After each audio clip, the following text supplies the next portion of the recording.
जो राहुल गांधी तुमच्या गावामध्ये येणार आहे त्याच्या आजोळात इटलीमध्ये सुद्धा ईएम वरती निवडणुका होत आहेत।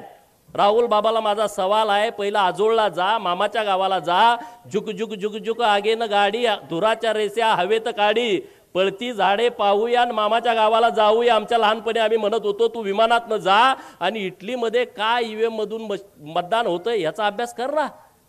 किती या देशामध्ये खोटं पसरवायचं। आपल्याकडे एक म्हण आहे, खरं घरातून बाहेर पडेपर्यंत चप्पल घालूपर्यंत खोटं गावभर हिंडून येतं। खरं घरातून बाहेर पडेपर्यंत चप्पल घालेपर्यंत खोटं गावभर हिंडून येतं। महाराष्ट्रामध्ये आणि देशामध्ये तसं झालंय। नरेंद्र मोदी साहेबांचं खरं चप्पल घालूस तर राहुल बाबाचं खोटं अकर देशभर पसरतंय। इकडं शरद पवार देवाभाऊचं खरं चप्पल घालूस तर बाहेर पडूस तर शरद पवारचं खोटा का महाराष्ट्रभर पसरतोय। असं झालं तसं झालं अमुक झालं तमुक झालं। अरे पारावरती गप्पा मारताना पवार साहेब लय खतरनाक माणूस आहे, पवार साहेब माणूस हुशार आहे। अरे आतापर्यंत शरद पवार हा विश्वासघातकी माणूस आहे हे सगळ्या लोकांना माहित होतं। कुणाकुणाला माहित नव्हतं हात वर करा। सगळ्याला माहित, कुणाकुणाला माहित होतं त्यांनी हात वर करा की शरद पवारांचं संपूर्ण राजकारण हे विश्वासघातावरती अवलंबून आहे। याबद्दल महाराष्ट्रातल्या कुठल्याच माणसाच्या मनामध्ये शंका नव्हती। का होती कुणाच्या मनामध्ये शंका?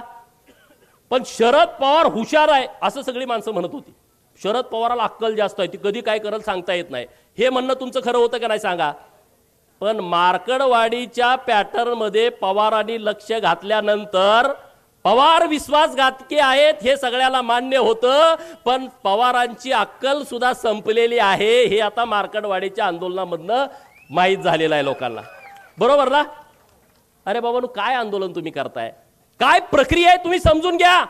या महाविकास आघाडीच्या नेत्यांना मी आणि सदाभाऊंनी आवाहन केलं होतं मुंबईमध्ये महात्मा गांधींच्या पुतळ्यांच्या समोर बसून हे आवाहन केलं होतं की 2017 साली निवडणूक आयोगानं आवाहन केलाय, जर यामध्ये काही घोटाळा असेल तर तुम्ही समोर या आणि आम्हाला दाखवून द्या। 2017 पासून 2024 पर्यंत एकही माणूस तिथं ईव्हीएम मशीन हॅक होतंय याचा पुरावा घेऊन गेला नाही। आणि आम्ही सुद्धा आवाहन केलं होतं, तुम्ही कशाला असं खोटं सांगताय लोकांना?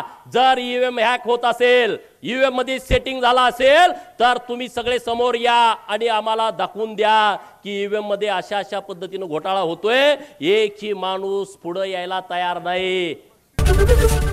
एबीपी माझा, उघडा डोळे बघा नीट।